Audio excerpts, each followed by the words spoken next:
하나님이 오늘 우리에게 은혜 주일 줄로 믿습니다. 자, 오늘은 부활의 믿음이라는 제목 가지고 말씀을 드리겠습니다. 이번에 필리핀 민다나오 따쿰 지역에서 세미나가 있었습니다. 연대 거기에서 한 4시간 떨어진 제너럴 산토스라는 지역에서 목사님들과 여러 사람들이 참석했어요.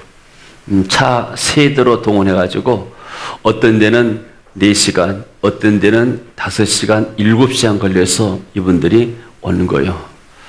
자, 우리 같으면은 잘 상상이 되지 않는 얘기인데, 근데 여기에 누가 이 사람들을 데리고 왔는가? 이 매티라는 여자 목사님이 데리고 왔어요. 자, 이분들은 지난 1월 달에 3분이 제너럴 산토스에서 우리 교회 피지컬에 참석을 했습니다. 네, 아주 이렇게 체구도 작은 여자 목사님들인데 이분들이 추워가지고 벌벌 떨었어요. 그래가지고 너무 춥다고 그러면서 그러니까 옷을 막 갖다 줬어요. 또 발이 시렵다 해서 또 신발 갖다 주고. 내가 보니까 여러 지역에서 왔잖아요. 근데 가장 가난한 그릇 같아요. 갈 때 며칠 있다가 가셨는데 서울에 이제 이분들이 가서 누구를 만나서 한 이틀, 2, 3일 밤 있다가 가게 되는데 저기 사진의 가운데 있는 분은 나는 서울 안 가고 이 비적기에 남아있다가 마지막 날 비행기 가는 날 출발했다는 거예요. 그래서 왜 그러냐니까 같이 왔는데 같이 가는 것이 좋지 않겠느냐. 내가 서울 인천에 떨어져서 누가 데리러 오게 되면은 그 인천에서 서울까지 간 차비가 없으니까 나는 그냥 여기서 차 태워주면은 인천으로 바로 갈란다 그래요. 그래서 우리가 이제 조정을 해가지고 만날 사람이 서울에 사는데 서울 사람과 전화를 해서 왜 인천광에서 만나느냐. 당신 오기 좋은 데서 만나면 되지 않겠냐니까. 이 선생님들이 제너럴 산토스에서 오신 분들이 길을 모르니까 인천공항에서 만나야 쉽다. 그래서 우리가 이제 거기에 가장 가까운 터미널에 모셔드릴 테니까 거기에 당신이 나와서 모시고 가라. 이렇게 하면서 우리가 또 여비도 드리면서 이분들 따라서 가게 되면은 바로 차비도 안 들고 가게 된다. 그러면서 내가 생각할 때 이분들이 그 여러 온 그릇 가운데서 가장 이렇게 가난해 보였어요. 그래서 좀 이렇게 또 그런 마음이 있었는데 근데 제가 이번에 가서 보고 놀랐어요. 저 이제 양쪽에 있는 분들이 하나는 이쪽에 있는 분이 언니고 이쪽은 동생이 매티가 동생인데 가운데 있는 분은 이제 같이 오신 분이고. 근데 이쪽에 이 두 자매가 자기 가족 식구들을 동원하고 주변에 있는 이 사람들 동원해가지고 이렇게 온 거예요. 가까운 지역도 아닌데. 근데 저걸 들어와서 소개하고 그러는데. 그러면서 한번 그래요. 목사님 한번 우리 전산 팀에서 한국 팀들 식사를 대접한다고 그래요. 그래서 내가 식사한다 말 듣기 전에는 이분들 갈 때 좀 여비를 좀 줘야 하지 않겠는가. 이렇게 멀리서 왔는데 가다 밥값이라 아니면 기름값에 좀 줘야 않겠 이런 생각 없는데 이분들이 말하는 거예요. 목사님, 전산팀에서 한번 식사 한번 살게요. 그러라고 그랬습니다. 식당에 갔어요. 식당에 가는데 이분들이 음식 시킨 거 보니까 나는 이제 음식 잘 모르니까 알아서 시키라니까 음식을 많이 시켰어요. 그러면서 물어봤어요. 당신이 이렇게 많은 사람들 데려왔는데 도대체 어떻게 해서 데려왔느냐. 그러니까 물어서 당신 형제가 몇 명이니까 11명인데 형제가 11명인데 5명이 죽고 6명이 살았는데 대부분 목사, 사모 다 한다는 거예요. 그래가지고 당신 가족도 야발해 사진 찍었어요. 바로 내 앞에 식사하면서. 노란 옷이 그 매티란 목사님인데 그 뒤에가 이제 큰오빠 부부예요. 이분도 목사님이셔. 그리고 또 그 옆에는 또 이렇게 언니들이고 그리고 남편이고 같이 왔던 남편이고 1월 달에 그리고 옆에가 이제 자기 막내 동생이 부부가 있어요. 막내 동생이 이제 다바오에 산다. 다바오는 뭐냐면 우리가 가려면 다바오의 공항에서 내려가지고 버스 타고 2시간 들어갔거든요. 그래서 이 남동생이 그래요. 목사님 다바오에 오시면은 꼭 한번 들리십시오. 그냥 그랬어요. 우리가 목요일 날 다바오에 나가는데 목요일 나가면 내가 당신 교회 한번 내가 가고 싶다. 그러니까 그러면은 저녁에 우리 교회에서 식사를 대접할 테니까 우리 교회로 오세요. 그래요. 그러면은 우리가 목요일 날 가게 되면은 우리는 차는 여기서 빌려가지고 하는데 대주게 되면은 되는데 그러면 이제 그 일정을 당신이 알아서 한번 해봐라 해가지고 우리가 그 목사님 교회를 방문했어요. 방문하니까 이분들이 우리를 환대하면서 교회를 가보니까 교회도 잘 지어놨어요. 교회도 잘 지어놓고 그 예배당에서 우리가 잠깐 또 기도하고 그 사택도 갔는데 그러면서 그래요. 목사님 무슨 컨퍼런스 할 일 있으면은 저희 교회에서 하게요. 근데 이분들이 도대체 처음 본 사람들에게 이렇게 잘 알지가 없거든요. 그냥 물어봤어요. 당신들 이렇게 어떻게 해서 우리 이게 피지컬을 알고 했느냐. 그러니까 이 메티라는 여자 목사님이 막 간증을 해요. 목사님 나는 사실 피지컬에 가기 전에 목회를 그만두려고 했습니다. 나는 목회를 그냥 했어요. 어떻게 성도들을 훈련시키고 어떻게 전도하고 이런 것도 전혀 모르고 너무 하다 힘드니까 사실 목회를 내가 그만두려고 했습니다. 근데 내가 이렇게 한국에 가가지고 은혜 받고 왔어. 내가 제자 훈련도 배우고 전도도 배워가지고 지금 매주일마다 제자 훈련 시키고 그리고 이태원도 나와서 전도하니까 지금 목사님 매주일마다 성도들이 와요. 교회가 지금 살아났어요. 이분이 완전히 살아난 거예요. 그리고 그 따끔이 왔는데 한 목사님이 간증을 듣고 그러면 좀 기다렸다가 주일 여기서 우리 교회 설교하시고 가시라니까 내가 교회 가서 성도도 훈련시켜야 되는데 내가 있을 시간이 없다고. 나는 내 성도도 훈련시키는데 내가 포커스를 맞춰야 한다고. 그래서 그런 간증하면서 자기 식구들을 데리고 온 거예요. 한 사람이 이렇게 많은 사람을 데리고 오면서 이렇게 이해를 미친다는 것이 내가 너무나 놀랐습니다. 나는 이분을 굉장히 불쌍히 봤어요. 가난하고 춥고 가난하고 힘들고 또 사실 왔었을 때 막 이것 달라 저것 달라 막 줬다 해서 사실 좀 귀찮았어. 자주 그 자리에 자꾸 달라 하면 귀찮아잖아요. 하긴 해줘도. 근데 가서 보니까 이분이 대단한 분이에요. 작은 자, 우리가 여기서 볼 때는 그야말로 힘없는 나약한 이 모인 사람과 가장 작은 자인데 이 사람이 자기 고향에 돌아가지고 자기 친척들에게 다 말이야 동원해가지고 이렇게 와서 은혜 받고. 그래서 내가 왜 다바오에 갔냐면은 다바오가 민다나오의 중심이에요. 민다나오는 남한의 땅만 해요. 인구도 많고. 그래서 이 다바오가 거점인데 이 다바오의 중심에 지금 목사님들이 있는데 여기서 한 목사님을 알게 되면 여기를 중심에서 이분들을 훈련시켜 나가면 좋겠다 이런 마음이 들어서 내가 가봤는데 교회당도 잘 지어놨고 에어컨도 다 준비되어 있고 그러면서 여기는 시골이고 어디가 다 올 수 있으니까 목사님 여기서 한번 사역 한번 하게요. 이분들이 지금 5월 달에 지금 올란다고 초청장을 받아갔습니다. 난 이것을 보면서 이분이 신앙이 되살아났구나. 이분이 다시 한번 은혜를 만났구나. 그래서 이 남자 동생 목사님 가족 보니까 아들이 둘이고 딸이 하나인데 딸이 직장 다니면서 아주 보니까 한국 사람보다도 아주 잘생겼어요. 그러니까 뭔가 좀 일할 수 있는 사람들이다. 이분들이 너무나 이렇게 섬기려고 그래요. 여러분 필리핀 분들이 이렇게 한국 외국인들을 보고 선교사 보게 되면 돈 받으려고 하지 막 섬기려고 하지 않아요. 이분들은 보자마자 이렇게 섬기려고. 그래서 내가 물었습니다. 당신 누나가 많이 변했느냐니까 한국 갔다 와서 많이 변했다는 거예요. 여러분 우리가 이렇게 이름 없이 빛 없이 여러분들이 수고하고 섬기는 것이 한 사람의 목사를 살고 나니까 교회가 살고 집안이 살고 또 많은 지역에 영향을 미치게 돼요. 사실 이분들이 17명이 왔는데 거의 모인 수준 한 50명밖에 안 모였거든요. 이분들이 안 왔으면 집회가 안 될 뻔했어요. 할렐루야. 자, 오늘 제가 베드로에 대해서 좀 얘기를 하려고 합니다. 베드로가 부활의 주님을 만나지 못했을 때는 어떤 삶을 살았는가? 그리고 부활의 주님을 만나고 나서는 어떤 삶을 살았는가?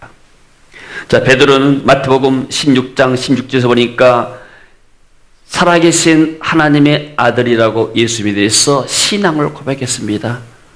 너희는 나를 누구라 하느냐 주님께서 물을 때 주여 주는 그리스도시요 살아계신 하나님의 아들이십니다. 우리의 구원자가 되시고 하나님이시고 우리의 그런 생명의 주가 되신 분이십니다. 이 예수님을 신앙에 고백했어요.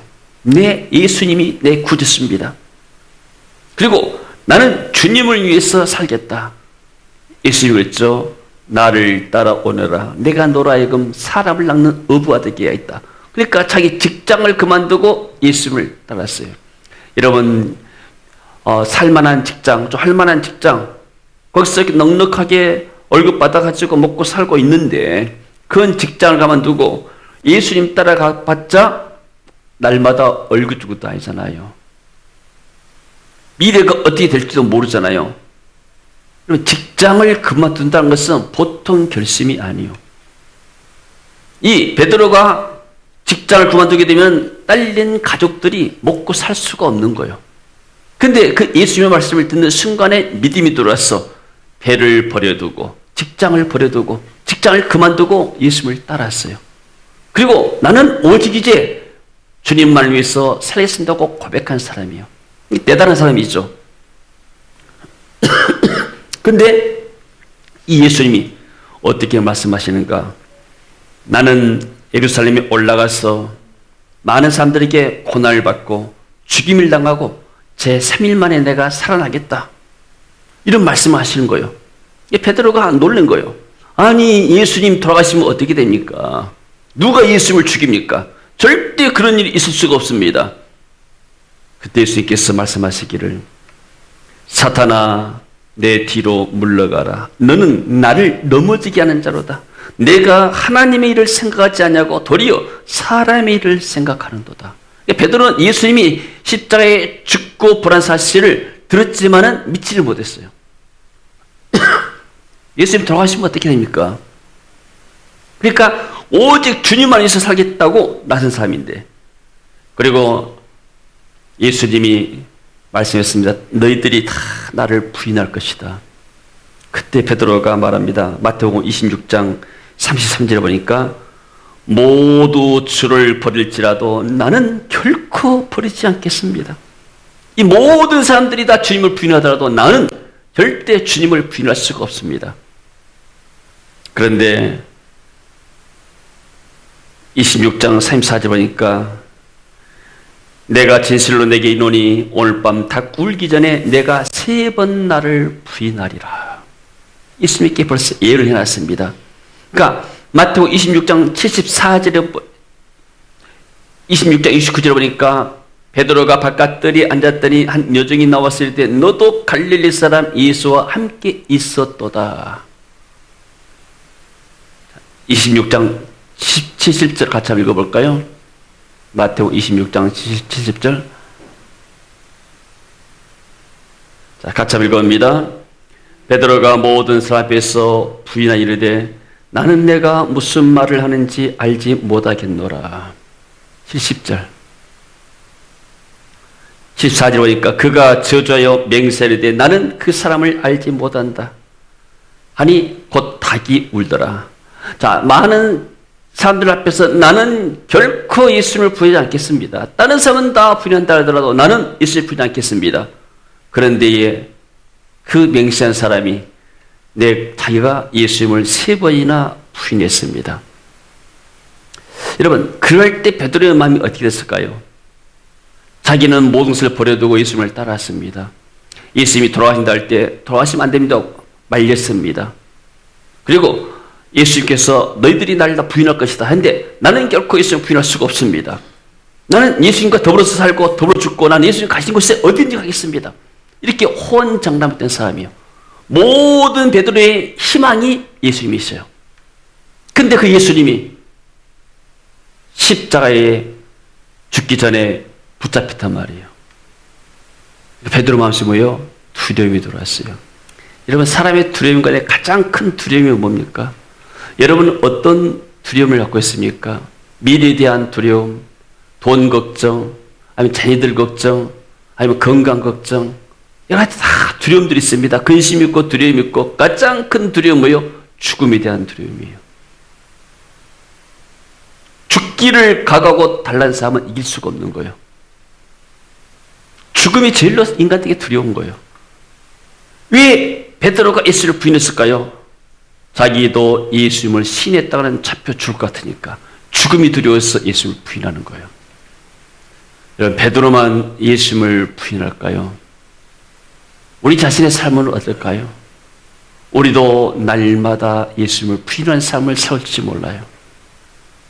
내가 예수님을 따르는 삶이 아니고 오히려 예수님과 정반대의 삶, 사단이 원하는 삶, 죄의 삶, 이런 잘못된 삶을 살아올 때 우리가 주님을 부인하는 거예요. 많은 사람들 앞에서 내가 예수 믿는다고 고백하지 못하는 것은 어떤 면에서는 내가 내 자신을 예수님이 부인한 것과 똑같은 것이죠. 그러나 예수님의 사랑을 입었습니다.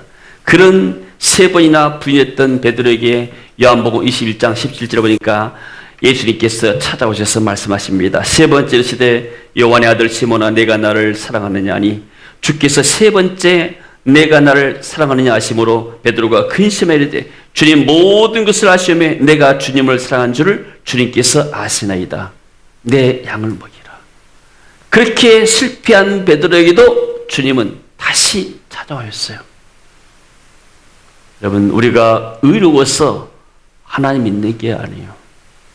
우리가 부정것이 많고 죄가 있지만은 그럼에도 불구하고 우리 주님은 우리를 사랑하셨습니다.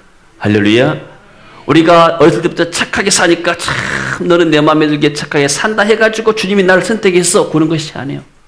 내 삶이 정말로 죄로 얼룩지고 엉망인 삶인데도 불구하고 주님이 나를 사랑하셔가지고 나를 택하여서 구원시킨 줄로 믿습니다.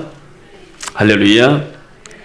자, 부활의 주님을 만나지 못한 이 베드로는 예수님을 부인하고 나중에 예수님을 저주까지 했어요. 내가 어떻게 저 사람을 알겠느냐? 나 저 사람 알지 못한다. 이렇게 그야말로 어떤 면에서는 베드로답지 않는 그런 고백하면서 철저하게 자기 자신이 깨어진 거예요. 나는 그야말로 죄인이고 나는 아무것도 할 수 없는 사람이다.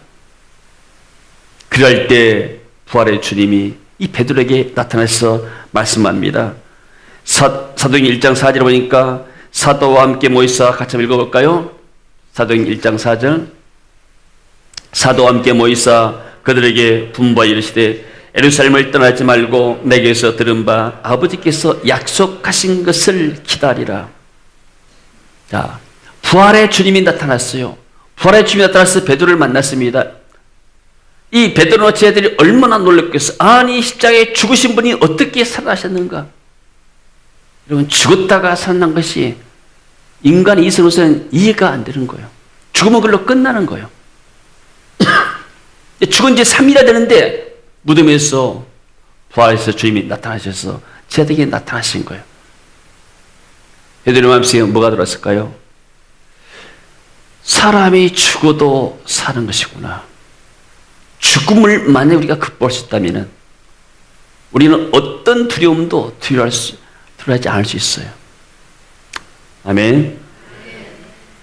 내가 죽고 나면 다시 산다는데, 내 친구와 같이 인도네시아 사역 갈 때 같이 이제 한방 썼습니다. 3일 새벽에 이제 꿈을 꿨어요. 그 친구 이 사모님이, 와이프가 2년 동안 뇌출혈로 쓰러져 병원에 입원해가지고 왔다 갔다 하면서 있었는데 언제 돌아갈지는 모르죠. 근데 꿈에 그분이 이렇게 너무나 환한 모습으로 이렇게 춤을 추면서 할렐루야 하면서 하늘로 올라가는 꿈을 봤어요. 그 꿈속에서. 내가 그러고 나서 그 다음날 여보의 친구, 하나님께서 자네 사모를 금방 곧 데려갈 것 같네. 내가 그 전에 우리 교회 안에서도 이렇게 꿈을 꾸면은 얼마 있다가 하나님이 데려가시더라고. 근데 그 사모는 굉장히 병상권도 고통가 있거든요. 내가 본 그 사모는 너무나 세상에서 그런 아름다운 웃음이 없고 아름다운 미소가 없게끔 너무나 기쁜 모습으로 할렐루야하면서 들려서 하늘로 간 것을 제가 봤어요. 여러분, 저는 이렇게 선교 사역을 하게 되면 이번에도 사실 기다리려고 왔어요. 우리 초청한 분이 이제 작년에 5월달에 와가지고 올 2월달 되게 되면 자기 호텔이 다 완성이 된대요. 그래서 자기 호텔에서 이제 우리가 숙박하게 되면은 일단 숙박비가 안 들잖아요. 차비만 갖고 오면 되잖아요. 난 그런데 계산해서 목사님도 차비만 딱 내시라고 했어. 가서 보니까 지난 5월달에 와서 보였던 그 그림이 그대로네요. 5월달에 사진을 딱 보여주면서 1층은 미용실로 있고 2층, 3층이 있는데 금방 이제 완성이 된다고.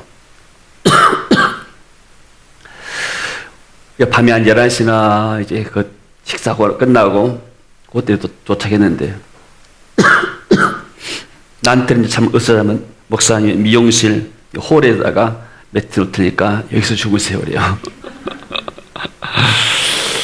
그러더니 아니 목사님 연세 드신 어르신 목사님을 2층 올라가기 힘드니까 엘리베이터 없으니까 이 미용실에다 주무시도록 합시다. 그럼 목사님 2층으로 올라가셔 그래요.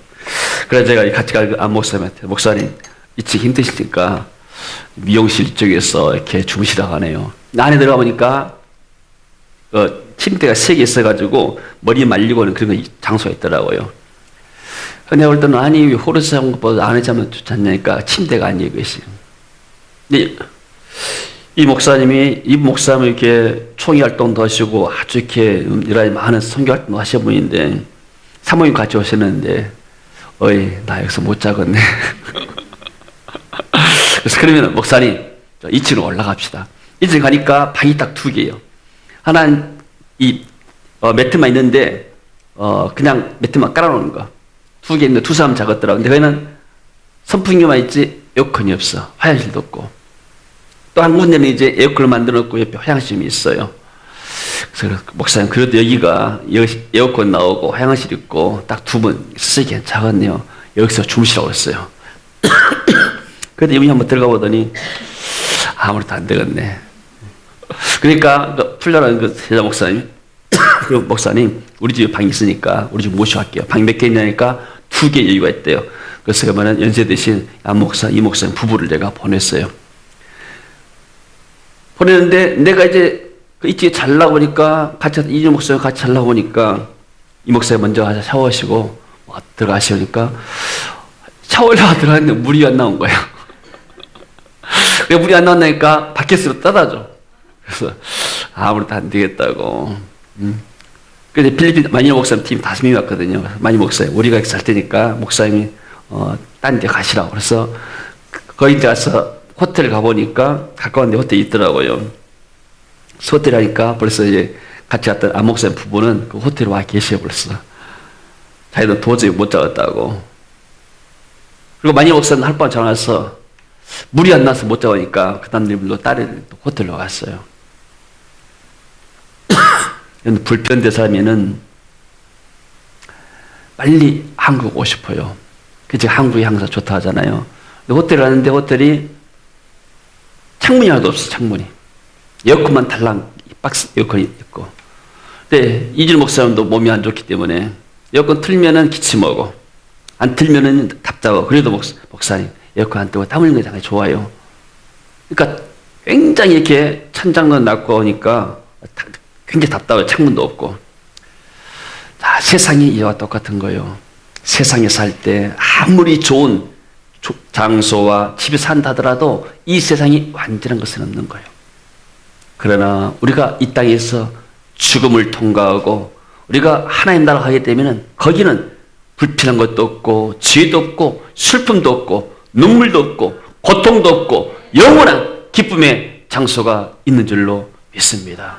이것이 부활의 신앙이에요. 죽으면 끝나는 게 아니에요. 우리 죽고 나면 영원한 더 천국의 세계가 우리에게 있다는 사실입니다. 할렐루야. 빨리 천국 가고 싶어요. 정말 저는 빨리 가고 싶어요. 하나님 원하신다면, 부르신다면. 내가 해야 할 일이 있으면 하나님께 나의 땅에 두실 것이고, 하나님이 나를 불러가시, 이 세계가 끝나고 나면은 나를 불러가실 것이고, 나는 미련이 없어요. 내가 무엇을 더 바라겠어요? 하나님 나를 구원시키고, 일가 축복하셔서 또 애들 낳고, 교회하게 만들고, 지금까지 세계 선교를 이렇게 하게 만들고, 또 정말 감사한 사람 것이 뭐가 부족한 거 있겠어요? 여러분, 부활의 신앙을 가진 사람은 죽음을 극복하는 거예요. 할렐루야. 두려울 것이 없는데, 죽음을 극복하게 되면은 두려울 것이 없는 거예요. 할렐루야. 그래서 초대교회 성도들이 순교하고 주님을 위해서 목숨을 바쳤잖아요. 그래서 예수님께서 뭐라고 했습니까? 네가 성령 충만받고 너희가 성령 세례를 받아야 내 증인 될 것이다. 이 부활하신 주님은 40일 동안 제자들과 여러 사람들이 보시다가 올라가셨습니다. 그 하나님 보좌 우편에 계시면서 이제 성령을 보내셨다고 약속을 했어요. 그래, 성령 세례를 받아라. 아버지의 약속하신 것이고, 너희들이 성령 세례를 받고 나면 땅 끝까지서 내 증인이 될 것이다. 그 은퇴한 목사님한테 기자가 물었대요. 목사님, 정말로 사역을 훌륭하게 잘 마쳤는데 사역 가운데서 가장 어려웠던 점이 무엇이었습니까? 이렇게 물었대요. 이 목사님이 다른 것은 어려운 것이 없는데 가장 힘든 것이 내가 말한 대로 살기가 가장 힘들었다. 이런 대답을 했다는 거예요. 여러분, 우리가 말하고 우리가 하려고 하게 되면 우리는 할 수가 없는 거예요. 내가 말한다 해서 다 산 것이 아니요. 부활의 주님이 내 안에 계셔서 나를 다스리시고 내가 그 인도를 받고 날 때 내 삶에 능치 못할 일이 없는 줄로 믿습니다. 믿는 자에게 능치 못할 일이 없다고 그랬어요. 부활의 주님이 나와 함께 하시고 그 부활의 능력으로 살아갈 때 우리가 앞에 당한 일들을 능히 감당할 줄로 믿습니다. 그럴 때 이 약속의 말씀을 붙잡고 120명 모여서 기도하기 시작했어요. 사도행전 2장 1절에 보게 되면은 오순절 날이 이미 이름에 그들이 다 같이 한 곳에 모였더니, 그러니까 부활하신 주님과 사순절 40일째 부활하셨고 50일째 이제 성령 세례가 왔는데 열흘 동안 이 사람들이 모였는가? 기도했다는 사실이에요. 다 같이 모여서 그들이 전혀 기도하기에 힘썼는데 열흘 동안 뭐였을까요? 찬송하고 기도하고 말씀 듣고 이것밖에 안 한 거예요. 우리가 빈스크를 하게 되면 뭐합니까? 하나님 말씀을 듣죠. 찬양하죠. 기도하죠. 이것밖에 안 해요, 우리가. 이런데 여기에 성령의 역사 있고 나면 이 사람들이 바꿔지고 변화돼요. 왜요? 부활의 주님이 성령으로 그들과 함께 하기 때문에. 그러면 내가 성령의 충만 받는다. 그래서 2절 보니까 같이 읽어봅니다. 2절에 사도행전 2장 2절. 홀련히 하늘로부터 급하고 강한 바람 같은 소리가 있어 그들이 앉은 온 집에 가득하며, 갑자기 하나님의 능력이 곳에 임하는 거예요. 불의 혀처럼 갈라진 것들이 그들에게 보여 각 사람이 이 아시들이 성령의 불이 막 각 사람이 임하여 있는 거예요. 그들이 다 성령의 충만을 받고 성령이 말하게 하심에 따라서 다른 말들로, 언어들로 말하기를 시작하니라. 성령이 충만하니까 말이 달라지는 거예요. 할렐루야. 이렇게 어르신을 모시고 하니까 우리가 이렇게 좀 불편한 것이 있더라고. 뭐가 불편하냐면은 어르신 뜻대로 좀 어르신을 잘 모셔야 되잖아요. 그러면 내 뜻하고 어르신 뜻이면은 내 뜻을 적고 어른 뜻을 맞춰야 돼. 그것이 우리 어른을 모시는 거예요. 그러잖아요. 그러니까 며느리 오고 시어머니 있으면은 시어머니 어른이잖아요. 그러면 시어머니 뜻대로 하는 것이 며느리가 섬기는 거예요. 자, 우리 주님이 쉽게 말해서 어르신이고 왕이란 말이에요. 우리 안에. 그러면 내 뜻이 아니고 주님 뜻대로 하려면 뭐요? 내가 십자 앞에서 내 자아가 죽어져야 되는 거예요. 내가 없어야 돼. 사람들이 부활의 주님을 만나지 못했고 성령의 충만이 못하니까 내가 살아요. 내가 살아고 내 뜻에는, 내 생각에는, 그리고 불평하고 원망하고 사람을 비난하고 정죄하고요. 내가 내 자신 왕이기 때문에. 자, 주님이 나를 다스리고 주님이 왕이다 하게 되면 내 의지와 내 어떤 뜻과 상관없이 내가 주의 뜻을 행할 수가 있는 거예요. 예수님이 십자가 앞에서 간절히 기도했죠. 내 뜻대로 마옵시고 아버지의 온대로 하옵소서. 성령 충만한 삶이 무엇인가? 내 뜻의 삶이 아니고 내 원한 삶이 아니고 하나님이 원하시는 삶인 줄로 믿습니다. 할렐루야. 그래서 이 성령 충만 받고 2장 14절에 베드로가 일어나서 이제 말씀을 전하죠. 베드로가 11사도와 함께 서서 소리 높이 이르되 유대인들과 예루살렘에 사는 모든 사람들아 이 일을 너희로 알게 할 것이니 내 말에 귀를 기울이라. 여기서 설교하기 시작해요. 너희들이 잡아 죽인 이 예수 그리스도를 하나님이 다시 살리셨다. 그래서 우리가 이 부활의 증인이다. 사도행전 2장 36절에 보니까 그런즉 이스라엘 온 집은 확실히 알지니 너희가 십자에 못 박은 이 예수를 하나님이 주와 그리스도가 되게 하셨느니라. 이 부활의 주님을 증거하는 거예요. 그 전에는 십자가 앞에서 다 도망가 버렸잖아요. 근데 성령의 능력 받고 나니까 이제 성령의 말에 따라서 방언을 하고 그리고 이들이 성령의 말에 따라서 말씀을 전하는 삶을 사는 거예요. 할렐루야. 40절에 보니까 또 여러 말로 확증하며 권하여 이르되 너희가 이 패역한 세대에서 구원을 받으라. 그 말을 받은 사람들은 세를 받으며 이날의 신도의 수가 3,000이나 더하더라. 부활의 주님을 만난 이 주님이, 이 베드로가 이렇게 변해서 많은 사람들에게 영향력을 미치겠어요. 할렐루야. 여러분, 사람들이 왜 싸웁니까? 두 사람이 왜 싸울까요? 내 뜻이 강하기 때문에, 내가 옳기 때문에 서로 싸우는 거예요.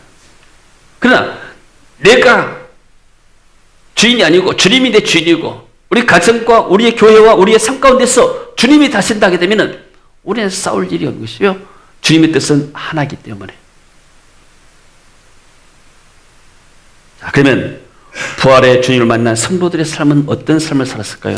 사도행전 2장 42절에 보니까 그들이 서로 사도의 가르침을 받아 서로 교제하며 떡을 떼며 오로지 기도하기를 힘썼다.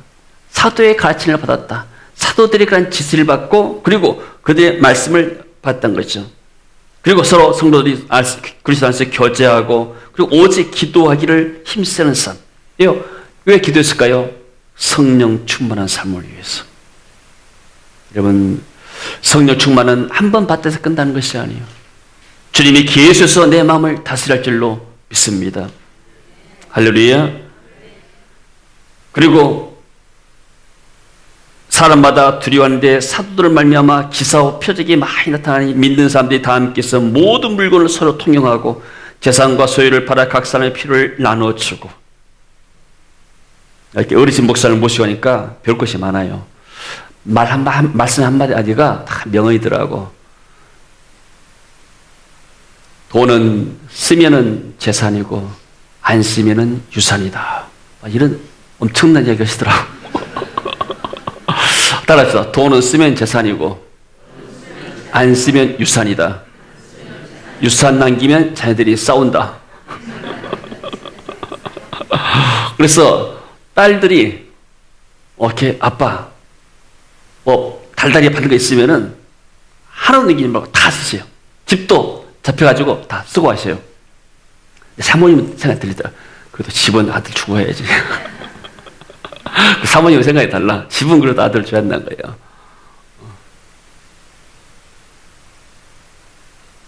여러분, 모든 물건을 서로 통용하고 재산을, 이게 자기 것을 내 것이 없다는 거예요. 다 주님의 것. 우리가 주님께 받은 것들을 다 주님께서 쓰고 하는 것. 할렐루야. 그래서 이게 내가 쓸 때 내 재산이 되고 복음을 위해서 쓸 때 하나님 나라의 재산이 되는 거예요. 할렐루야. 여러분, 우리가 하나님 앞에서 심은 것들, 또 예배드리고 기도하고 하나님 나라에서 우리가 이렇게 섬겼던 모든 것들이 다 하나님 나라의 재산으로 우리에게 다 등록이 되어 있고 다 그것이 모아진 줄로 믿습니다. 자, 부활의 믿음은 무엇입니까? 부활은 반드시 십자가 없는 부활은 없어요. 죽어야 부활하는 거예요. 어떻게 내가 주님을 만나는가? 내 자아가 죽고 처절하게 내 자신에서 한계를 느껴야 돼요. 나는 그야말로 주인 중에 지수고 나는 그야말로 쓸모없는 인간이다. 베드로가 내가 그렇게 호언장담했는데 예수님 앞에서 내가 3번이나 부인하다니 도대체 나란 인간이 무엇이냐. 밤새도록 통곡했다고 그랬어요. 그렇잖아요. 여러분들이 말한 대로 살지 못할 때 여러분들이 얼마나 권고하고 얼마나 깨어짐을 당합니까? 베드로가 그런 마음이에요. 내가 사람들 앞에서 내가 예수님을 따르고 그리고 예수님 수제자를 하면서 내가 이렇게 했는데 그럼에도 불구하고 내가 예수님 믿는데 나 저 사람 몰라. 저 사람이 뭐야? 나 상관없는 사람이야. 예수님 본인 앞에서 그렇게 예수님을 부인했어요. 그러고 났을 때 예수님 말씀이 생각나요. 네가 닭 울기 전에 나를 3번 부인하리라. 그러고 와서 베드로가 했어요. 통곡했다고 그랬어요. 통곡. 얼마나 했게. 이제 나는 어떻게 살 것인가. 그러고 나서 나중에 예수님 이제 못 박혀 왔을 때 그냥 우리는 뭐 고기나 잡으러 가자. 옛날로 돌아간 거예요. 여러분, 하나님이 어떤 사람을 쓰시는가? 내 자아가 죽어진 사람. 왔을 때, 그 안에 들어갔을 때 주님이 왕노를 할 수 있는 거예요. 내 생각이 너무나 강하고, 내 의지가 너무나 강하고, 내 뜻이 너무나 강하게 되면 주님이 그곳에서 역사할 수가 없는 거예요. 그러잖아요. 어른들이 말을 시키게 되면은 다 받아들이고 그렇게 하게 되면은데 자꾸 어른들이 말하게 되면 토를 달고 안 하고 하게 되면은 그 사람 시킬 수가 없는 거야. 마찬가지요. 내 것이 없어야 돼요. 자아가 깨진 거죠. 그랬을 때 그 마음속에 성령이 부어지고 나게 되면은 우리가 하나님의 뜻대로 살 수 있고 성령의 뜻이 무엇입니까? 복음을 전하고 그리고 모든 족속으로 제사는 이 사역이지 않습니까? 이 사역이 우리 힘으로 가는 게 아니에요. 오늘 이 부활의 아침에 모두가 다 부활의 주님을 만나는 은혜가 있어지길 바랍니다. 이 부활의 주님은 지금도 성령으로 우리 안에 역사하고 계신 거예요. 우리 안에 주님이 계신 거예요. 근데 우리 주님이 계시는데 불편해. 왜요? 우리가 주님 뜻대로 살지 않으니까. 자꾸 말해도 듣지 않으니까 주님이 불편하신 거예요. 그러니까 자꾸 말하다가 말씀 안 와버려요. 말하면 마음에 소원을 주고 감동을 주면 쓰면 되는데 안 한단 말이에요. 내 것 생각하고 내 생각이 있고 내 아집 강하니까. 주님이 성령으로 우리 안에 거하십니다. 그리고 우리에게 말씀하시고 감동하시고 우리를 인도하셔요. 이 성령의 인도를 받고 사는 삶이 신앙 생활이고 성령 충만한 삶인 줄로 믿습니다. 주님의 인도를 받고 이 주님이 왕으로 타게 되면 우리 안에 의와 평강과 희락이 생겨요. 내 안에 하나님 나라가 형성이 되는 거예요. 그럼 내 안에 평안한 거예요. 내가 돈이 많이 있든지 없든지 내가 부하든지 좀 이렇게 약하든지 상관없이 내 안에 하나님 나라가 임하게 되면 내가 어떤 하나님의 말씀도 다 은혜가 되는 거예요. 하나님의 은혜가 이 부활의 아침에 우리 모두에게 임하기를 축원합니다. 이 부활의 주를 만나서 우리도 죽어도 살고 그리고 영원히 산다는 이 부활의 신앙으로 세상을 이기고 죄를 이기고 승리하는 저와 여러분 되시기를 주의 이름으로 축원합니다. 같이 한번 일어나서 찬양한 다음에 기도하도록